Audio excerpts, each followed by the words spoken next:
Welcome to Hustle and Grind Lifestyle Podcast. That's a I need good. to break it in. No, we're done. Thanks for having me. That's it. What's up? Welcome to Hustle and Grind Lifestyle Podcast. Our guest today is a DJ from Ireland by the name of Elmo, man. Welcome, man. You are our official first guest on our No way. podcast. It's an honor. Thanks, Mo, for having me. Introduce yourself. Tell us what is your name, where are you from, and what do you do? So my name's DJ Elmo. Sometimes I regret picking that name. My mum made me pick it, so I was like, "Fuck it, why not? I'll stick with it." Why Elmo? Because I remember I used to do a lot of sailing back in the day, and apparently DJ Elmo is the saint of sailing or some shit. So when I was doing my confirmation, you choose a confirmation name, right? I was gonna pick Patrick or something boring. Then my mum was like, "No, pick Elmo. It's way cool." I was like, "Fuck it, why not? I'll pick Elmo." So that's the story behind Elmo. That's it. Yeah, there's no massive. Yeah, that's it. But, so I'm a DJ from Dublin, Ireland, and music producer. So I've been DJing full time since.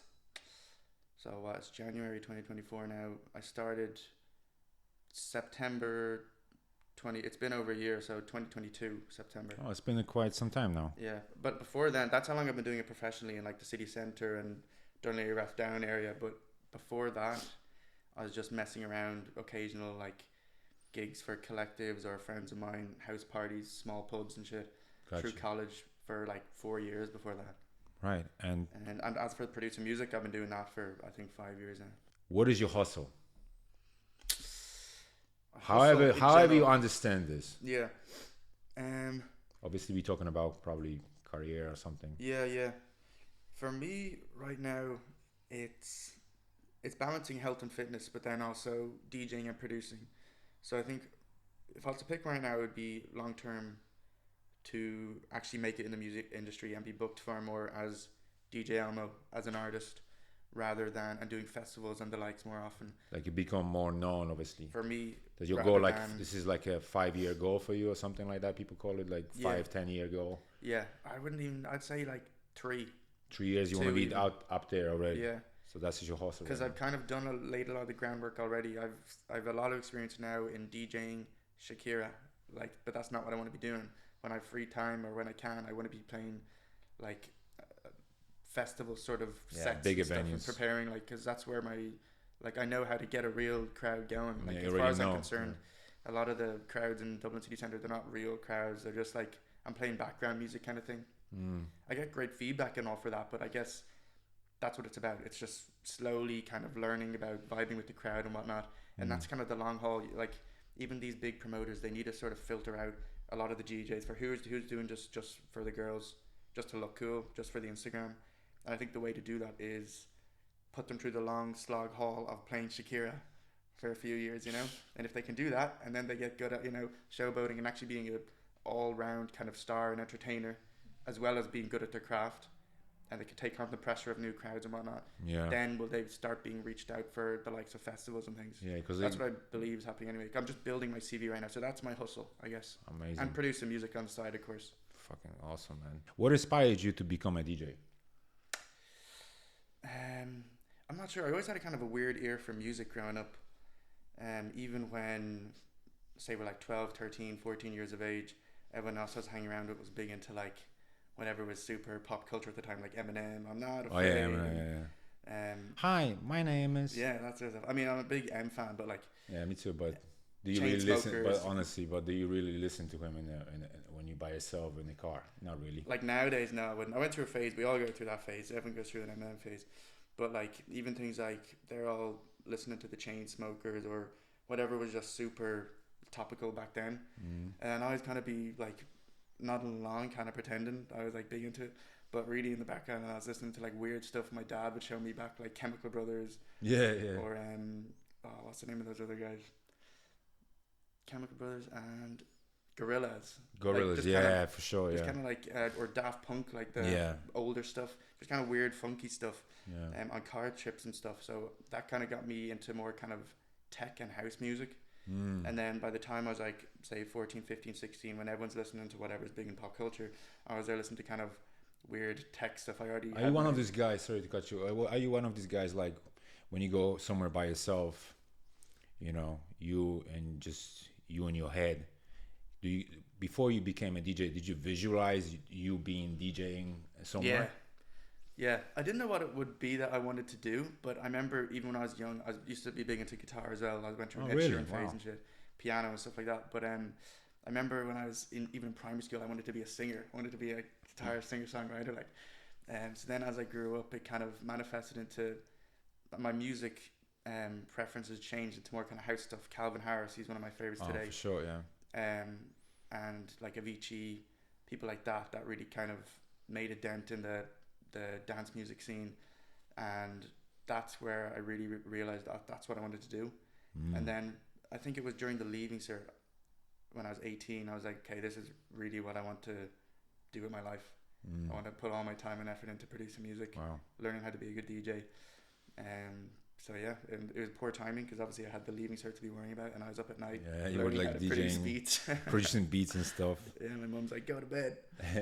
And tell me, I think you already mentioned what kind of music you like, but what is your favorite genre of music?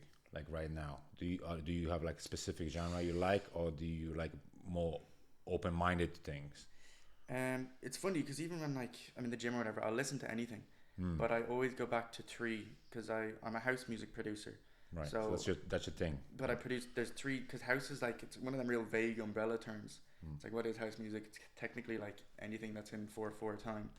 But I don't even know, man. But like like piano house, like Joe Corey kind of stuff. Okay. That's one of the types I like to produce. The other would be deep house. I love it, man. House every weekend. That's nice, that cool kind of organ bass line stuff. I like progressive house. Yeah.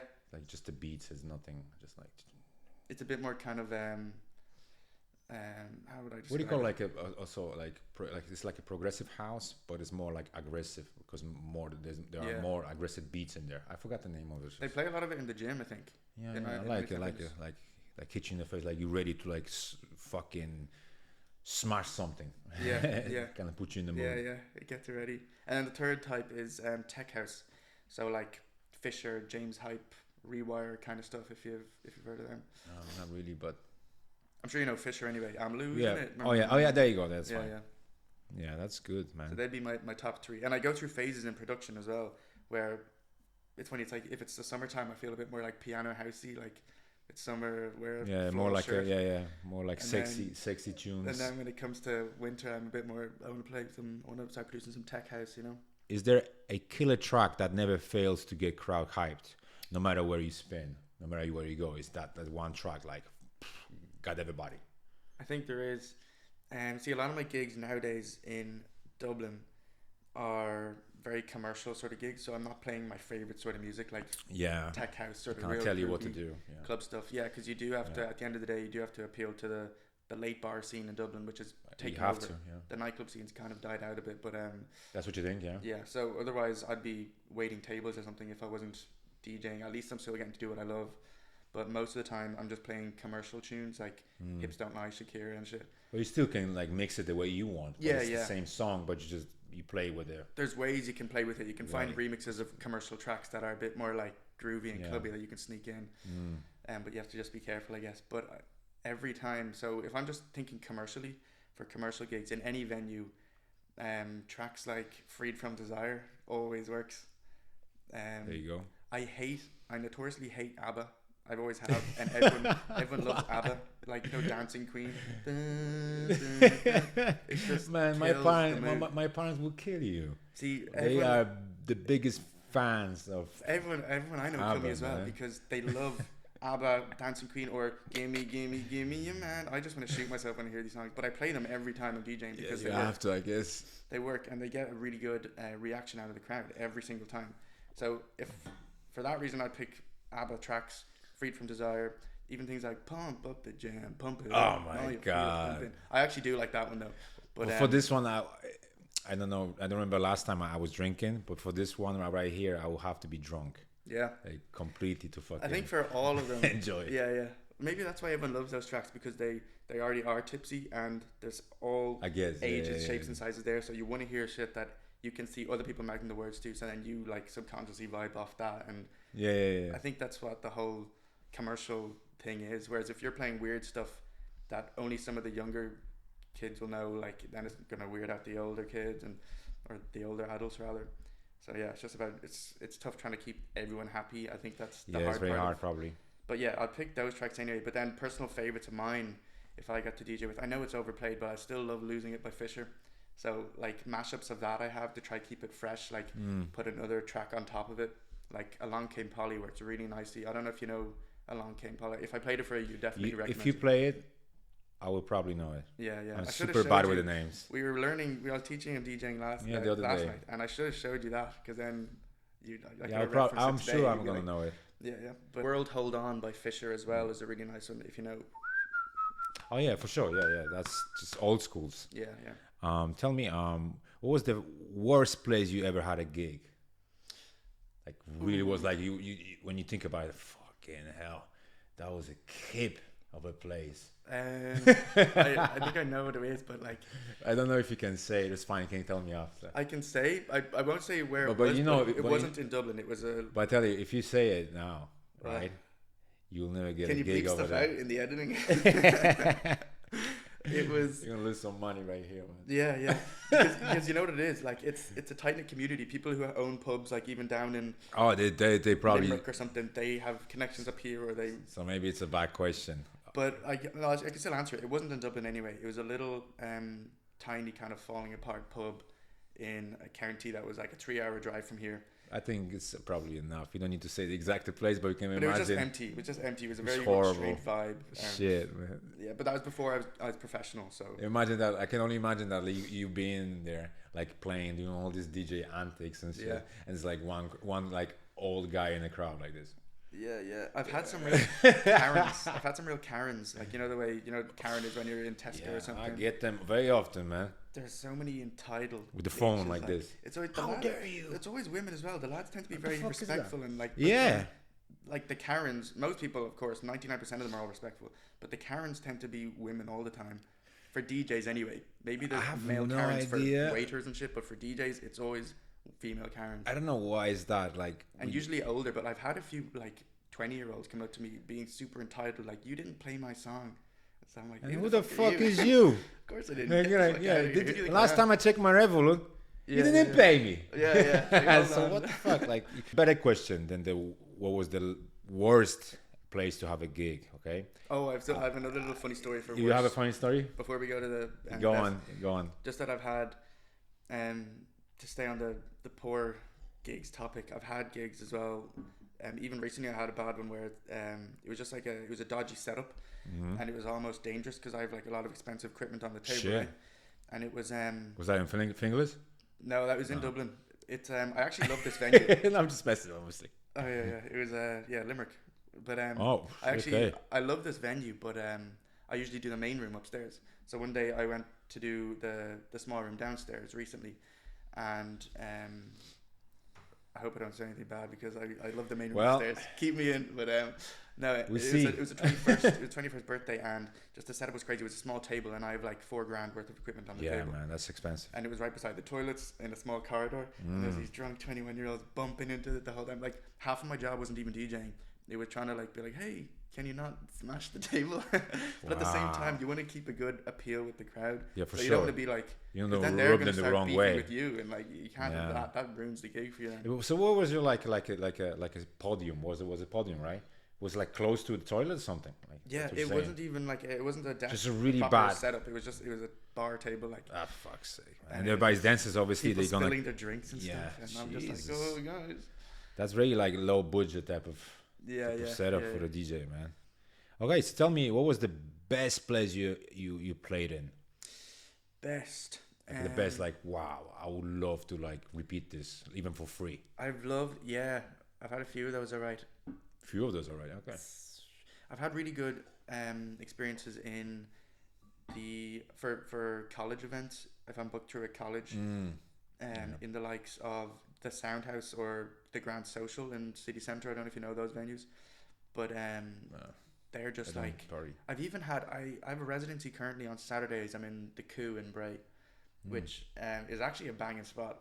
I love that space. It's unfortunately it's really good now. It used to be like kind of cringy back like 6-7 years ago when I was going to that place. But you went over there and you still a just made it stigma. cool. That's Just, how yeah, that's how maybe it it works. was me. You know what I'm Maybe it was saying? me. It's you, But man. there's still a bit of a stigma to it. But it's a great spot. People definitely need to try out that place on a Saturday because I'll be there.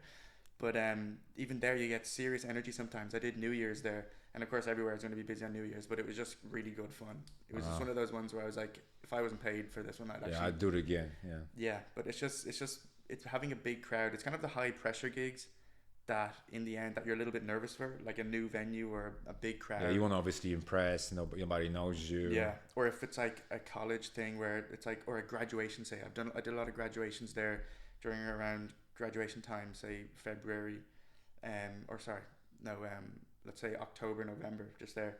I was thinking about the balls, but balls as well, because then all the students are your age, and it's just a bit more like. It's a bit more. There's people you know and stuff, so you wanna impress. You don't want to mess up and shit. But and you get like shy sometimes. um Like really intimidated, like to the point where like you know what to do, but sometimes you're like, oh fuck, you got so like scared because of the nice chicks maybe in the crowd or something. You know what? No, I maybe So at the start I did, but maybe shy as in it's harder to like kind of showboat a bit when you're DJing. Like I kind of be a bit more reserved at the start. If it's a new venue or something, or just a high pressure gig, like I've never been there before, it's a big event, then I might be a little more shy, or it's like new equipment or something. But then again, even now I've kind of used all shapes and sizes of equipment, so It's been because I think now I'm a lot more. Yeah, I think not that the novelty's worn off, but like the negative effects of the novelty have worn off, like the nerves, and now I just get more excited for things. Even if I feel like nervous, I know it's going to be fine anyway. So at least I have. You've done it a million times already at this stage, so. But I've done some really fun gigs, and I was in Greece last summer in Eos. Awesome. And wow, it's beautiful. That's actually a funny story because I wasn't meant to DJ there, and I remember So I just went traveling with 3 of my friends last summer. We went island hopping, and one of the islands was Eos, the party capital, or arguably the party capital of Greece. But I just came prepared. I had my little USB sticks on me. You for told me DJing. about it, yeah. And there's this one notorious nightclub called Pash nightclub, and I really wanted to get a few tracks played in there. So what I did first was I went to this smaller kind of ball pit bar. Have you ever been to one of those where there's like those when it comes to ball like pits? When it comes to like partying, bro, like it's not me. You're a bit reserved. Yeah. I was in this ball pit bar, and I just showed them my Instagram, and like, here's my USB, mind if I play a few tracks in this kind of smaller, less pressure bar. And I did for about 10 minutes. I was just playing a few tracks with the other girl who's DJing, and it went really well. So then I just made contacts with the bar staff and stuff, and I almost felt bad because I knew I was doing it for like a selfish reason to try and shout out to the Pash staff that I'm already friends with these. I've already DJ'd in this other bar and stuff, and and they could see that I'm following the previous staff and whatnot. So I was kind of stepping stone my way up to Pash. So then eventually the next day I went to Pash nightclub, and I went to the bar, and no, I went to the DJ first, and I said, hey, mind if I play a few tracks? There's my Instagram, here's my USB stick. And he said, no, sorry, it's very strict here, we won't be able to let you. And I was like, okay, no worries. And he said, maybe if you ask the bar manager there, but chances are no. So I was like, okay, that's fine. So I go and I asked the bar manager, and I showed him, and he said, no, sorry, we won't be able to do it. And I was a few drinks in, so I was like, okay, yeah, don't worry about it, it's fine. So then it was very busy. It was a packed nightclub, and he was there. I think he was like the only bartender at the time, so he was there doing his fancy stuff. So while he was busy doing that, I went back up to the DJ and I said, he said, yeah, it's fine. He said I can DJ. So then your man was like, okay, you come on, like, and then so I plugged in, and it went fine. I DJ'd like 2 or 3 tracks, and the crowd were loving it. I kept it commercial, but still like hard hitting, clubby stuff. And then I glanced back down at the bar, and I saw your man just like, get him out of here. You're not supposed to be here. You snuck in. Yeah. So we swapped over again. The other DJ came back, and I was like, hey, thanks a man. I better bounce before the bouncers. Like, did anybody like film your stuff? Yeah, I got videos as well. Still on my Instagram. But then they were actually, then the staff and the bouncers were all really respectful. I go back down to the bar manager, and he was like, hey man, fair play for getting up there, even though I said down. So I was like, oh shit. And he was like, yeah, balls fine. Actually, man. Sorry, we can't have you play for longer. He was apologized. I was like, oh no, it's fine. I thought I was going to get reefed out of the place. You thought probably they're going to call the cops on you or something. Yeah, but that was one of my favorite venues anyway. One of just Nice. for the vibes. Yeah, and we're your gonna brawl we're gonna and we're stuff. gonna tag them. And tell me, like, because me as a spectator currently, I have no idea how much can a DJ make nowadays in Dublin on Dublin scene. Mm. Do you want to like maybe tell us what would be like a roughly, what I'm saying, payday for you? So Or not for you, maybe just in general. yeah. I won't give you my like annual earnings right now, but No, just like let's say how much will let's say DJ make per one gig, for example. Yeah. Roughly. So on average for a commercial DJ, once you're one of the big dogs who are like really like one of the leaders of the DJs in the Dublin scene, then you could be charging even 350 per gig. Damn. But for me right now, since I've only been doing it one full year professionally, Yeah. 200 per gig. So Nice. it's like it's seasonal. So I remember I was telling you about this yesterday, but say around Christmas, November, December, they're very good months. You could be DJing 7 days a Christmas week. parties, weddings, Yeah. all this shit. Yeah, I've yet to get into weddings actually. Yeah, I'd love to because do a as you few of should, them. man. Because I'd love to do a few of them. Bro, like if you're a good, I mean, I don't think like if you just know what to do, I think as a DJ and you just say, look, I have the best fucking playlist for weddings. Yeah, and I think I And would. that's a one time in their life for most of people. So you can fucking like even charge them like 1,000 euros here. This is it, you know. What's funny is that They something, pay it. Trust me, they have the funds. They pay it. yeah, Man. and something like a wedding as well. You don't need to be a good DJ at all. You just need to be very personable. Fucking- Have all the songs they've sent you ready to play. You don't need to be doing all the fancy transitions and stuff. I'll be doing that anyway, of course, because I like doing what I do. But like, when it comes down to it, the old people just want to hear, "Come on, Eileen," and like whatever it is. Yeah, you just want to like play some music like it's more like emotional, maybe a bit bouncy a little bit, Yeah, danceable. Crash the You know what I'm Wedding, saying? just like Some kind of shit like that. Typical wedding songs and stuff. Yeah, something like that. But sorry, what were you saying? I think I completely sidetracked off your question. You're asking. Nah, you good. So tell me, have you ever had a moment during a set when things went completely off script, like something got fucked up? I'm like, shit, I need to, get it back to life somehow. Yeah. Maybe not yet. Probably. Maybe not yet. I don't know. I'm just asking. I remember I had a gig where one of those Karens, which I was telling you about, I wasn't playing enough of her requests. I think she forgot there was other people in the room as well. She thought it was all about her. Yeah. Even though I was playing some of her songs, but she was very annoyed because I wasn't instantly dropping all of my plans at the drop of a hat for her to play some shit that would just kill the room. Yeah. But she took it to heart, and I remember I once said, "This is a 40-year-old grown woman." She started messing with my decks. She started touching the buttons, right, reaching up and like pressing it, and then I was in the middle of transitions and stuff, and it would actually start messing fucking up with my the beat music. matching. And then people were looking at me like, "Does this guy know what he's doing?" And that's always the way. Like then, as soon as she fucks it up, she runs away like, "Oh Jesus," drinking her wine. Yeah. And then there's me having to deal with this, and I look like an amateur. If you could play a set anywhere in the world, like right now, where will it be and why? What I really want to do, like medium term, would be DJing like the likes of a ski resort. Because I was telling you I'm going Because of skiing that, soon. yeah, you're going skiing, and also remember that thing just came out like last year. This little kid dancing with his beat. Oh yeah. That was fucking He's lit, dancing wasn't it? to Bell Mercy by And Django. this lady you know the song? behind him like this. and Yeah, shit. And she has the That was lit, parka right? on, and she's dancing on the picnic Yeah. bench. Yeah. Yeah, that was so cool. Um, So that would be like that during would the be skiing. like a you were long like, term, but like that would be really nice to actually be a resident in the likes of somewhere like Pash nightclub in EOS or a ski resort or something, because somewhere there is at least- warm, man. and it's a perfect combination between commercial music that everyone knows and clubby kind of tech house remixes of commercial tunes. I think And you that can would be- also showcase your personality, Yeah. what you like to do as well, I guess. But long term, to be Nice, honest, man. it would be to actually have my own hour set as DJ Elmo on a bigger stage in EP. I wouldn't be saying main stage now, to be honest, but like I know I've made it when I'm booked as DJ Elmo for an hour on at least like a semi. Let's say, I don't know if you're aware of the stages in EP, but like the Coca-Cola stand would be insane, or like Bacardi stand. I know I'm nowhere near there yet, but That's fine, man. yeah. This is I've yet to get Hustle and into Grind EP. Lifestyle Podcast, bro. I've yet to get an EP at all, but to be honest, if they put me in a ice cream van, I'm happy. As long as they do something to, that's the hook. Something, right? man. I need something to get the foot in, and then Like- I'm happy. And then next year I'll be like, okay, a tent. Bro, like there's so many people before they made it, they used to eat shit like Yeah. for years before anything happened, like more like financial or more recognition type of way. You know what I mean? You got to put you really got to put Bro, your ego aside when it comes put to your ego on the side, and you know, in the meantime, that nobody's looking, and you by yourself, you know, in your room, you hustling. Yeah. You're doing your thing. You work on your craft all the time, day in, day out. Everybody else is partying and doing some shit, and you on your day off, what you do? You work on your stuff.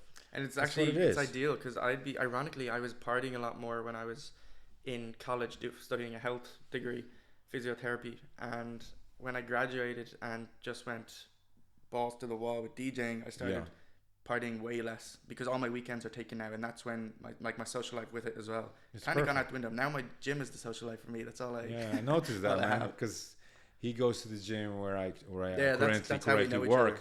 I have my little personal training business going on, so I can see you all the time, man. Chit chatting with everybody. No, he's taking his thing seriously. No, I'm not gonna lie. What is your favorite DJ in Ireland, and who's your favorite DJ outside Ireland? If you can name one, maybe you're like all about yourself. You don't really look up to anybody. It could be that as well. But if there is someone, who will it be? I'm kind of uncultured when it comes to Ireland, to be honest. A lot of my favorite artists would be outside States, UK, even so if I was to pick in Ireland, it might just be people who have previously supported me a lot. I get a lot of support from Marty Guilfoyle, the Spin 1038 presenter. He's helped me a lot, and he always throws me on his shows as well. I've only heard him live like once or twice now, and that was a long time ago as well, but serious DJ. Another great friend of mine in the scene would be James Warnick is his name. Shout out to both Marty and James. Marty, shout out, man. James is a serious DJ. I think seriously underrated, but he's the guy I'm trying to be as good as, if you get me. I'm trying to take tips off him, and he's sent me like cool mashups he has and stuff. So he's not one of them kind of gatekeeping. He's just gonna open the doors for you. Extends an olive branch for me to like learn. Because a lot of people they know how to help, like, because they're already in a certain position, they don't really want to let other people in. That's kind of like wrong, man. I've already met people in the scene like that. I'm sure you do. Even who I was previously very close to, James as well. I think he could say the same. I'm sure. Like there's a lot of that in the scene, unfortunately. Yeah. But then outside Ireland, I'd probably pick Calvin Harris. You said, right? Calvin Harris, That's your main guy right there. Honorable mention. I forgot to mention, of course, John Gibbons, Irish. I've heard him play once as well in Sligo. I've signed a good few of my tracks to his label, Blindsided Records. Shout out Blindsided Records and John Gibbons. And I bumped into him recently in Santa Ponsa over the summer with James. Santa Ponsa? Okay. Yeah, we had dinner together. That was a funny time. But yeah, shout out to John as well, serious producer. Outside of Ireland, I would say other favourites of mine, Calvin Harris. It's number one, yeah. Let's say then a good few tech artists as well, Michael Bibby, Fisher, James Hype, Rewire, Rehab, if anyone's ever heard of him. Mason Flint, shout out Mason Flint. I play a load of your mashups. Because he wouldn't be like mainstream now either. He'd be kind of like myself. I should have prepared a list because there's probably another 15. Yeah, that I could easily 15. Rattle off right now. A good few piano house artists as well, like Ben Rainey, Cheney, Martin Icken. I'm a big fan of for both tech house and piano house. He somehow juggles the two seamlessly. Awesome, man. I think that's I can't really think of any more off the tongue. Cool, man. The wildest story that happened to you before or after the set? There's probably been a few, but I can think of one off the top because I was very new to the DJ scene at the time. This is before I was professional as well, just before. And I was in Sligo for a festival at the time, and I was on this card for Blindsided Records, which I have a few tracks signed to. That's John Gibbons' label. Okay. And it was the first time I was down there. The first time I met James, that guy I was telling you about, and John Gibbons himself was there. And it was kind of it was a really kind of funny night because it was the first time I really actually felt like I was a DJ, if you get me. Just getting to meet some of the other people who were there. Pierce Dunn, shout out to Pierce Dunn as well, serious piano house artist. And AK, of course. Kaz was there. And it's so funny to think about this actually. But the gig went really well. It was gas. It wasn't even a crazy like massive nightclub or anything. It was just like upstairs in like a late bar. But no, it was cool vibe and all. But it afterwards. It was funny because I wasn't even driving myself at the time, so I had to get my dad to drop me down, and I can't remember. I remember I had like drinks stored in the car as well because after the set we were gonna like find an after party or something. But so we finished the set anyway, finished the gig, and everyone ends up just like staying in the bar for a bit, drinking or whatever. And so I run down to the car and say, okay, I'm going to stay out with these guys. I had no idea what I was going to do, staying accommodation wise or anything. My phone was out of battery. I run down to my parents and I'm like, okay, drive home. I need to look cool. Okay, I need to pretend I came here by myself. So you need to bounce. This was like 4 years ago now or something, or 3. So they were like, okay, we'll leave you to it. So then we end up, everyone was waiting outside this bar for John Gibbons, of course, and people wanted to take photos of him.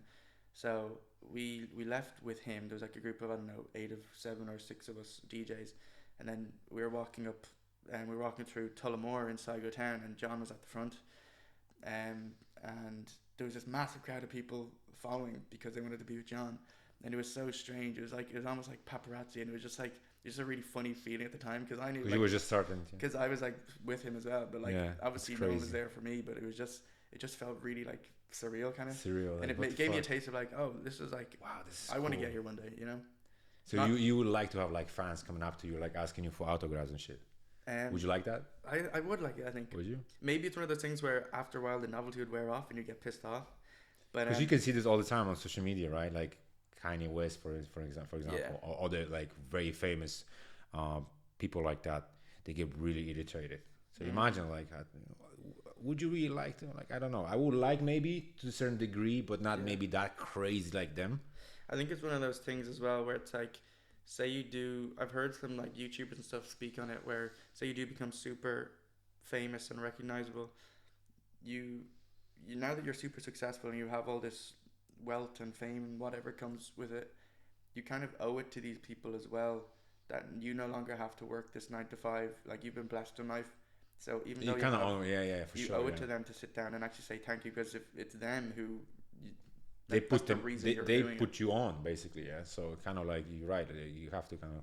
But we ended up having this, just going back to the John Gibbons story, we ended up having this after party in my friend's hotel room, and there was this little set of decks up there. We just everyone was outside the hotel trying to come in, like banging at the door, and like, I don't know if the police had to arrive or what happened after that. There's rumors of it, but we just started going upstairs and just mixing together and just finishing drinks and whatnot, and it was a funny atmosphere in the hotel room. And then it was actually James's hotel room, and eventually that was the first day I met him.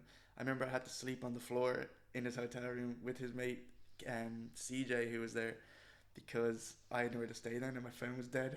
Shit. It was just a funny, I don't know, it's just a funny story. Very, very funny, man. Those gigs.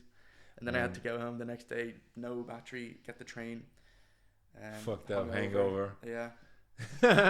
It's Smell funny like to think piss. back on though. Yeah. It's something you need to do so you don't do it again, kind of thing. Yeah. Thank you for coming. I appreciate you for coming in.